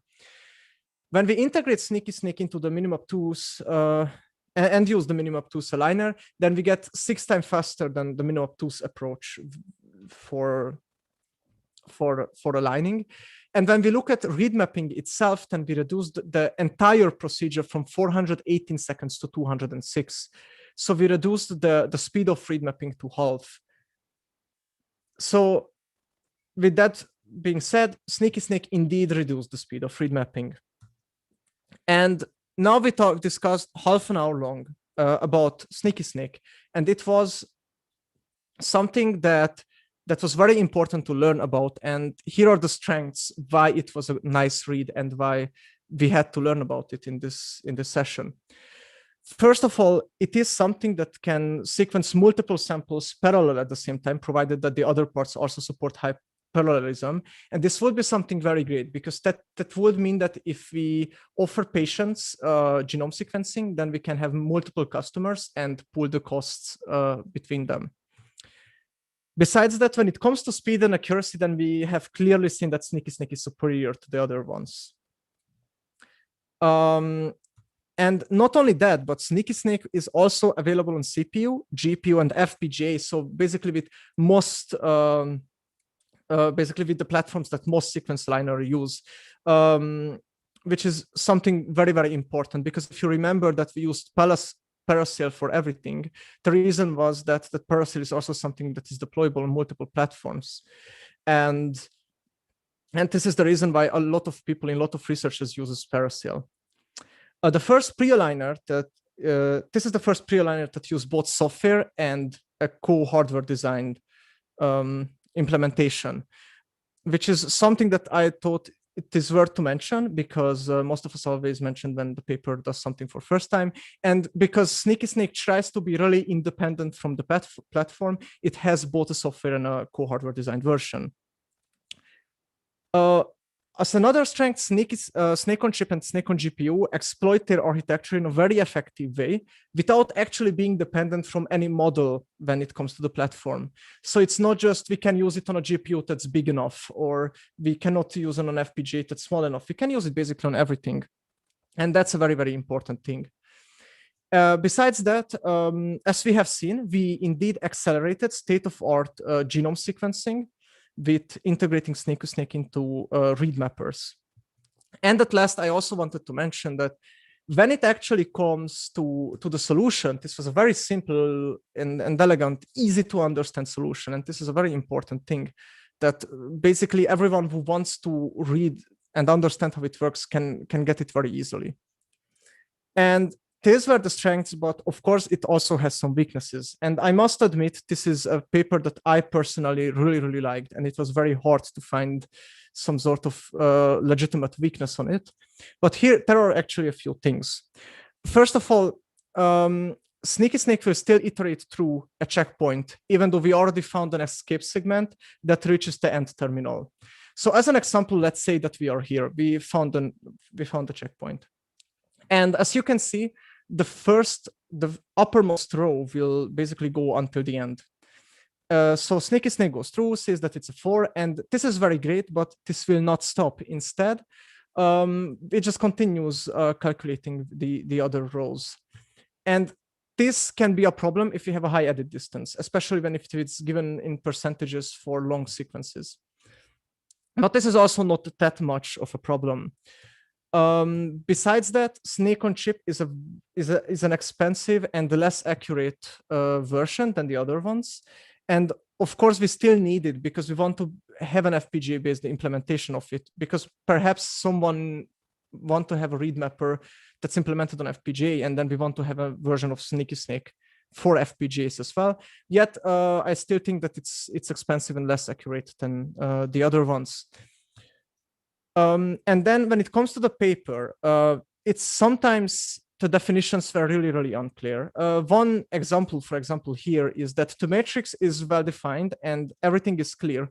However, when I first went on and tried to fill out a matrix on my own, then I bumped into the part where J was smaller than I. And then I was not sure if it's now undefined and some sort of out of bound error, because if I was trying to write that in Java, I would get an out of bound error, or is it a 1? And of course it's a 1. So that case where J is smaller than I is a subset of otherwise. So we map it as 1. And in the C implementation, they also have it on GitHub as well. But I think it would have been, as a reader, easier to understand if we had a 1. Even though that it's a subset, it just somewhere specified that in that case it's also 1, so that we don't go to otherwise. Besides that, there is also this part where at the beginning of the paper, they said that SneakySnake creates the chip maze and then it iterates through. But later on, they just simply mentioned that, oh yeah, but SneakySnake is computing it on the fly. So this was also something that was unclear. When I talked about it with Mohammed, then he told me that the reason behind it was to make it easier to understand. And I actually agree on that. But for me, it still caused some confusions when I was reading the paper for the first time. Besides that, something that bothered me, that the result analysis of read mapping did not really include any figures. So they state the numbers, but there is no visualization of it. And this was something that I also wanted to mention. And besides that, in order to understand this paper, you really, really need to have a high knowledge about the topic. So I would not recommend this paper to jump into the genome sequencing and bioinformatics as in general, because it assumes that you already know how all this stuff work.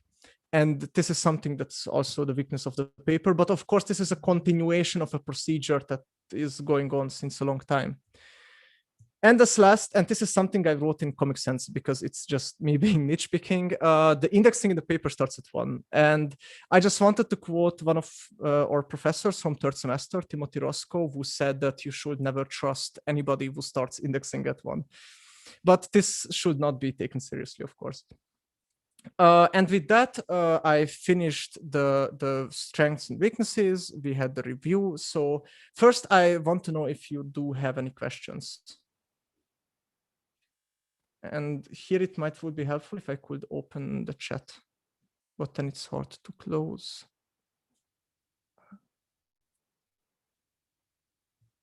Just a second, I'm sorry.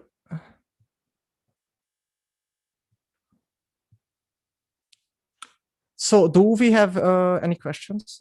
It seems like I can't open the chat because my second window just decided to give up. If there is a written question, then can someone say it out loud, maybe?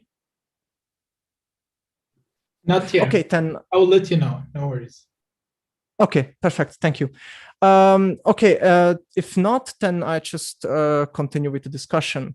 So first, the first thing I wanted to show you is a paper made by the University of Washington and Microsoft Research, where they tried to create a procedure where we have end-to-end, we have encryption and decryption of data using synthetic DNA.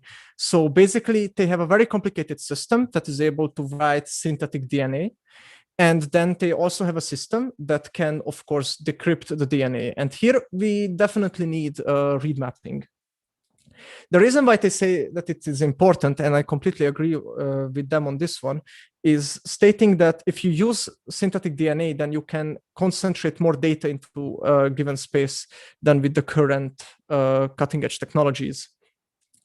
And when they try to prove that this procedure actually works, what they did is they encrypted the string hello in capital letters and created a system synthetic DNA. And after that, they decrypted it from the DNA.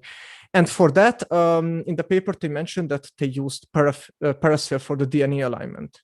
So here we learned a lot about genome sequencing aligners. And now my first question would be that, could SneakySnake enable us to use DNA as memory storage? And if no, would we improve it? Would we not improve it? Is it a bad attempt? What do you think?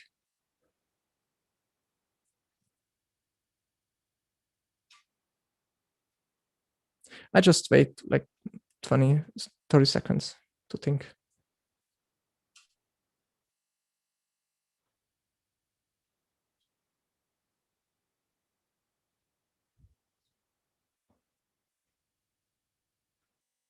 Okay, so if not, then here's what I would say. Basically, we have seen that if we can have small edit distances, then SneakySnake can help a lot. Yeah. Also. Sorry? Oh, das Befehl muss auch für den Livestream.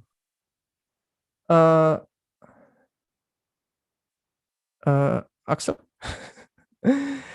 Okay, anyways, so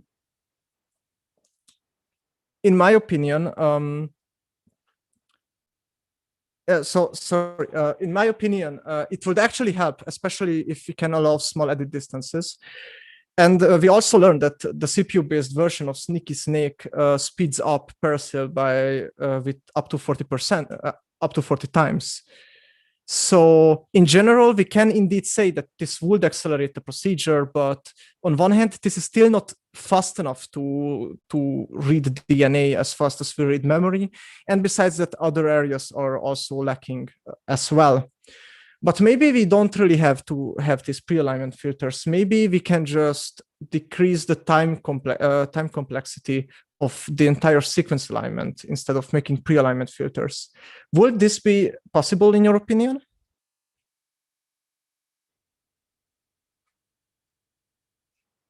I again just wait like 20 seconds, 30 seconds.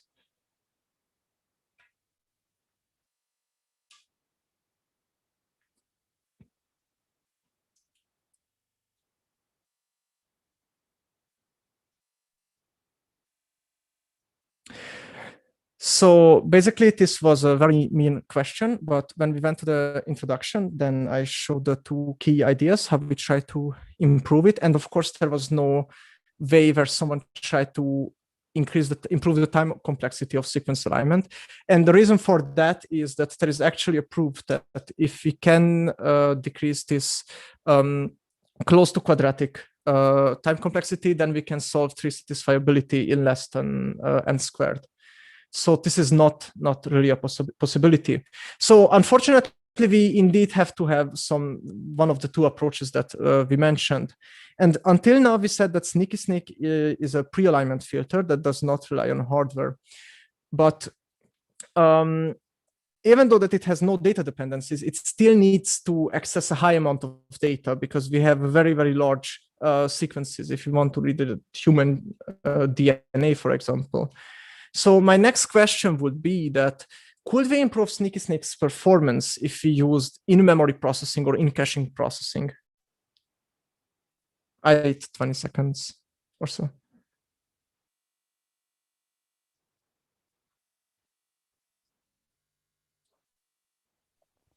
Wouldn't that be kind of hard? Because like you would need a lot of hardware to be moved closer to memory to do that, right?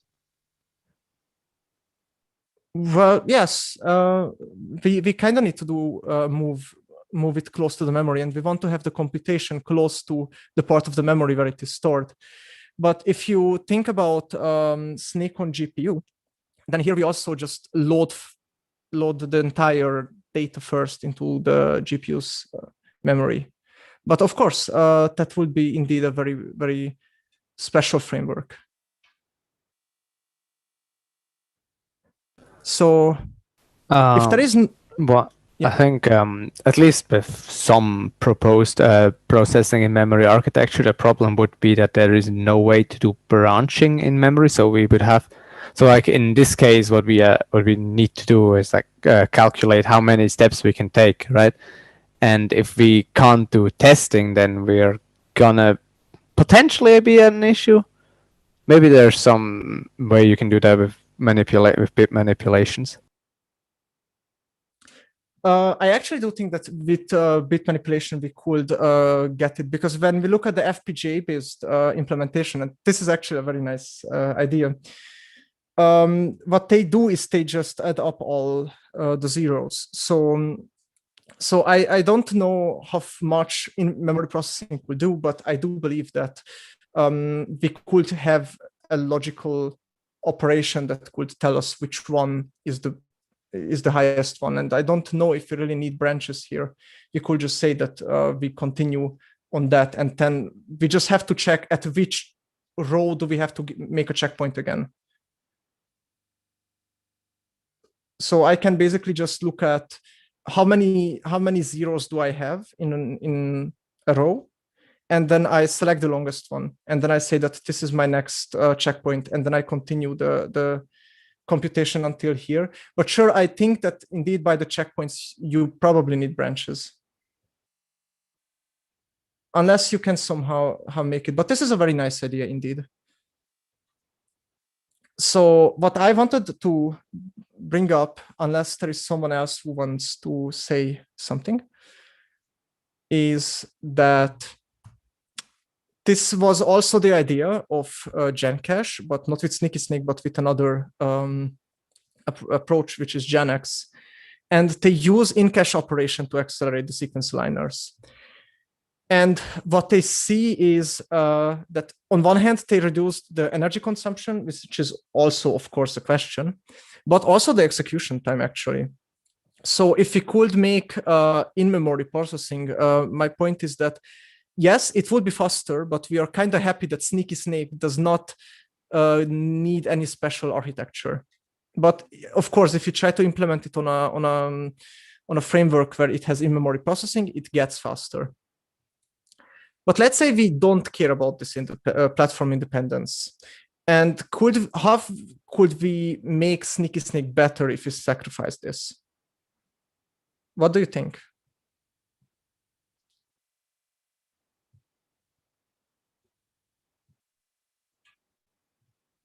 I again wait like 30 seconds.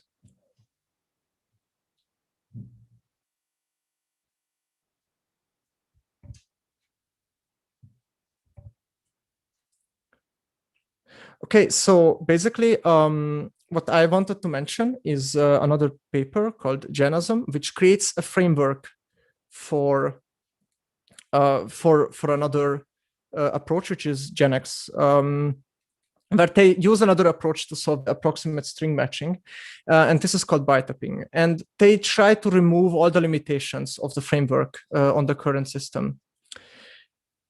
And in the paper, they compare it to Shoji, and they say that it provided a 3.7 times speed up. And if you remember, SneakySnake actually was only twice as fast, which means that this is actually faster than SneakySnake when we created a framework for the problem itself.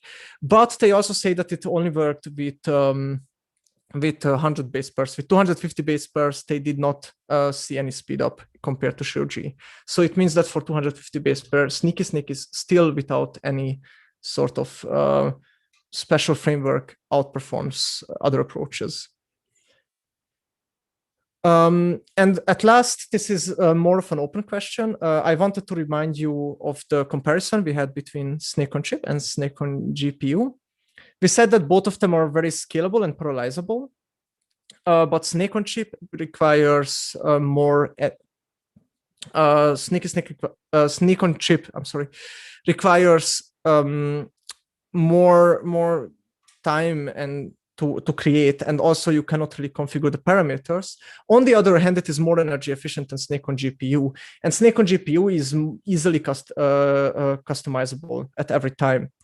And besides that, we also know the approaches. Snake on chip splits one problem into multiple subproblems. Snake on GPU solves multiple problems. So, and this is sort of an open-end question. Let's say that you are a lab offering genome sequencing to people, and would you rather buy a sequencer based on Snake on chip or Snake on GPU? And here I also want to ask, of course, why, or if you cannot decide and you need something special to decide, then what is the key factor that you would consider between the two?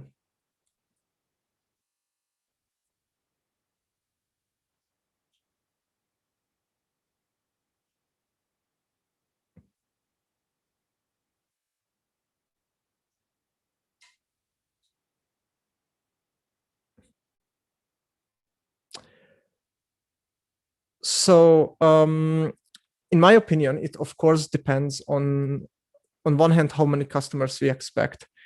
Because if we have, a lot of customers, then as I said, we can pool all the different customers and exploit the thousands of threads and sequence to the customers at the same time, which would mean that we can split their costs. If there is less customers who can, of course, pay, then we can make it a lot faster with Snake on chip. And with that discussion out of the way, I think I'm actually finished, and I'm really glad for your attention. I also want to thank my mentors. They helped a lot during this presentation. And if you have any questions, then of course, again, you can ask me. We have one comment in the chat. Lucas mentioned that the GPU can be updated. I think he means programmed again. I think this is related to the previous question. Not if you're on a neglected platform. The GPU one can be updated.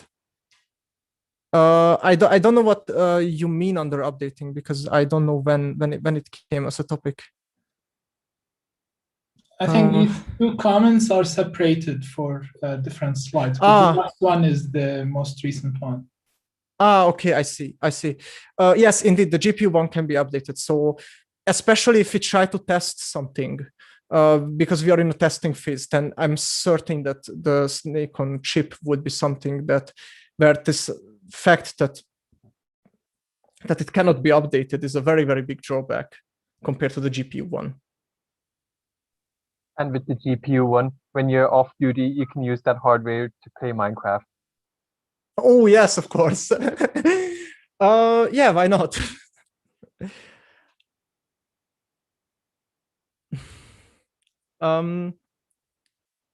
Or actually, you can also just say that you want to make a patient faster sequencing, and then you can say that, okay, I have multiple reads at the same time that I'm solving with the same reference string. So if I have a little bit more space, then I can just make it faster and schedule it that way. But again, you can't forget that you have to load the data into GPU, and that can take a while. Probably not as long, but still.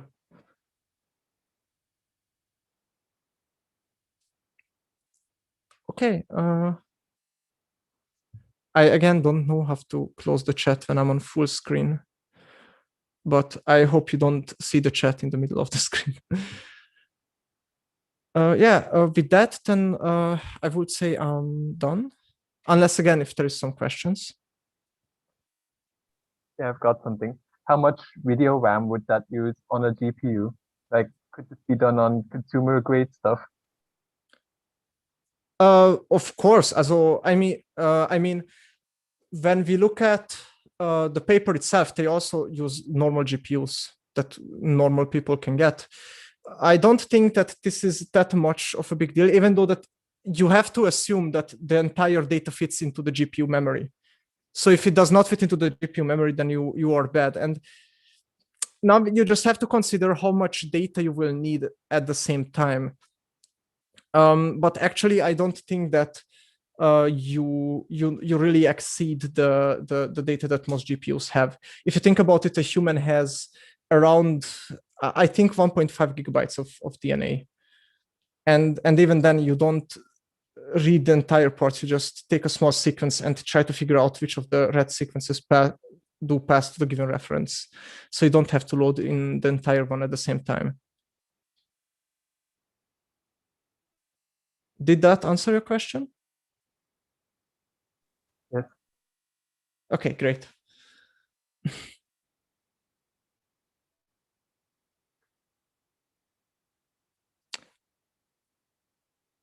Okay, anything else? Meanwhile, I tried to close the, oh, it actually worked. I just had to press escape. Okay, well then, thank you for your attention. And with that, I would finish my presentation. All right, thanks, Robert. It was a great talk. So let me just give a couple of comments. I think we have a little issue in the slides about the speed up ratios and the accuracy. I see something about like 3 million% more accurate. I think please double check these numbers, especially the speed up compared to KSW2, for example. I think the speed up ratio are already mentioned on the figures, so you can pick these numbers. But regardless, it was really a very comprehensive talk with great ideas to improve it. This is a SneakySnake. I was the first author along with my colleagues from Safari and Bilkent University. I had the idea during my PhD at Bilkent University, Turkey. And we did significant improvement on the algorithm and the implementations while I'm at ETH. So yeah, we improve it a lot. And I hope, hopefully it will make impact soon in the couple of next years. But I would like to comment on the last point that you mentioned, the discussion, which is really important, whether this can be enabled inside the sequencing machines. So I like what you discussed or your answer, but rather there is also one more important point is that some of the sequencing machines, they do have FPGA cards or GPU cards. So you can leverage these cards to not add any overhead to the machine or to the cost of these machines. So you can implement SneakySnake, for example, inside these already existing hardware. So for example, ONT devices, Oxford Nanopore sequencing machines, they have a couple of GPUs to do base calling step. Base calling step is a step where you convert raw signals coming from the sequencing machine, which is electrical signal, into ACGT content, which is text format that you can process using computer, for example. Also another company called Olomina, which has also a sequencing machine that can translate chemical molecules, all the genetic materials into ACGT. They do have FPGA cards. So it will be nice to integrate one of these implementations based on whether, or based on the hardware you have in your hand, basically, to not add an overhead. So that's an important point when it comes to the integration with existing machines. And for example, NVIDIA, they do have this Parabricks pipeline, which can do some kind of processing for genome analysis inside the sequencing machine using GPU card or on cloud. So it can be part of these pipelines as well to reduce the data movement from the sequencing machine to the cloud. You can do some pre-processing step or pre-filtering steps inside the sequencing machine, and then you move the data around to other processing steps. I would say there are a lot to be done yet. So for example, processing in memory, processing in near storage, since this is a memory-bound algorithm, as you can see, the computation is really very low, just a couple of bitwise operation. So it will be interesting to see the performance if you do this filtering, maybe near the genomic data in storage, near SSD. And by the way, also the sequencing machine have their own SSDs to accommodate the base called genomic data. So after transferring from raw signal to ACGT content, all this content will be stored inside the sequencing machine.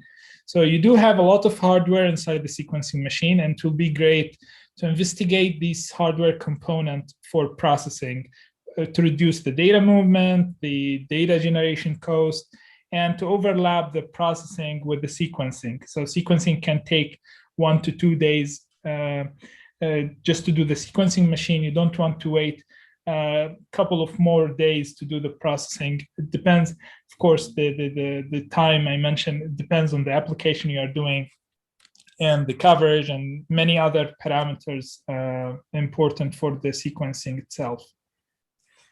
Right, I don't want to take much of your time. I hope you learned something from both talks.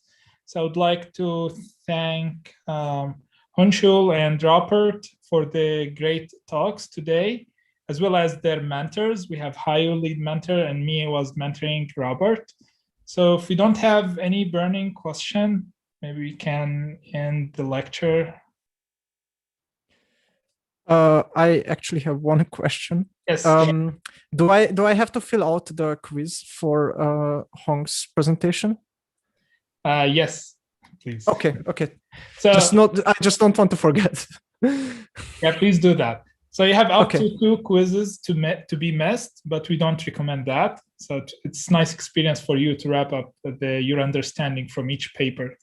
So we enable the quiz now. You can take it as soon as we finish the lecture. You have, as usual, 4 hours to take the quizzes, so please don't forget that. All right. So enjoy the evening, everyone, and thank you so much. See you next week. Bye-bye. Bye-bye. Thank you very much. Bye. Bye. Bye.